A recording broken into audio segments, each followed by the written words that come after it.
guys, I just want to explain to you an assignment that you're doing on GEMDAS, okay, like we talked. So I'm going to give you these papers, and if for some reason you can't get them printed, you can just do the problems on a separate sheet of paper and then maybe email me and let me know, and I can kind of give you an alternate idea. But if you can get them printed, I really want you to try this puzzle.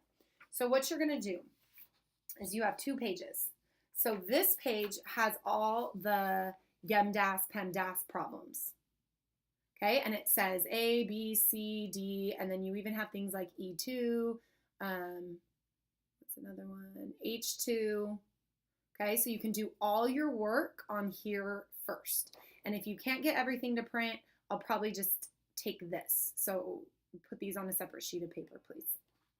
Then what you're going to do is you have this puzzle, and you can see everything's labeled the same way that it's labeled over here. So if it says like H2, just realize H has 1, 2, oops, I can't do this with the video, different problems. Okay, 1, 2. So what you do is you take your answer from H1 and H2 and you find the problem. These are all the same problems as on this sheet. And you write the answer. So I'm just going to show you if the answer, which it's not, or I guess it could be, I'm just making up a number, is 3 for I. I'm going to write 3 right there. Okay, and I'm going to do that on each side. Now, some of these triangles have an answer and have problems.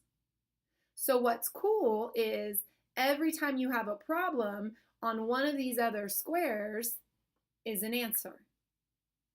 Okay? And so what you do is you cut out these squares, and only one direction that you actually put all of your little triangles will match problem to answer.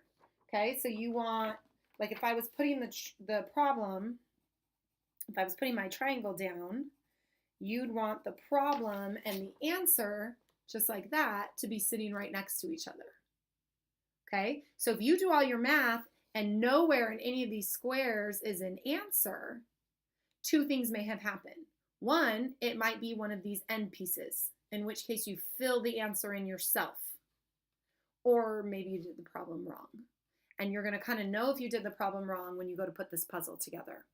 Because if you look at the corner pieces, there's not problems on the outside. So the corner pieces are kind of obvious where they go. Okay, and then you'll put the triangles so that your problem and answer are touching.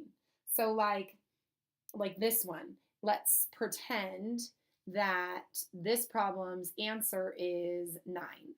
Okay, and I know it's a 9 because you want to actually look how these ones are. They're upside down, so you want to actually turn it this way to see that it's actually a 9. So if these 2 were really problem and answer, I would put those just like that down here where they're touching. Okay, so one more time, you're going to do all the work on this page just so you have something to write on. And if you can't make everything print, this is about all I'm going to take from you. And then you're going to put in your answers just like I did here, which I'm not saying that's the answer because I didn't even do the math. And then you're going to cut out your pieces, and only one way will all of your problems and answers be touching, and there'll be 1, 2, 3, 4 answers that you have to fill in. That'll be on the outside. Okay? And then you can bring this in complete. You can tape it. You can use a glue stick. It's not a big deal, however you want to put it together. Okay?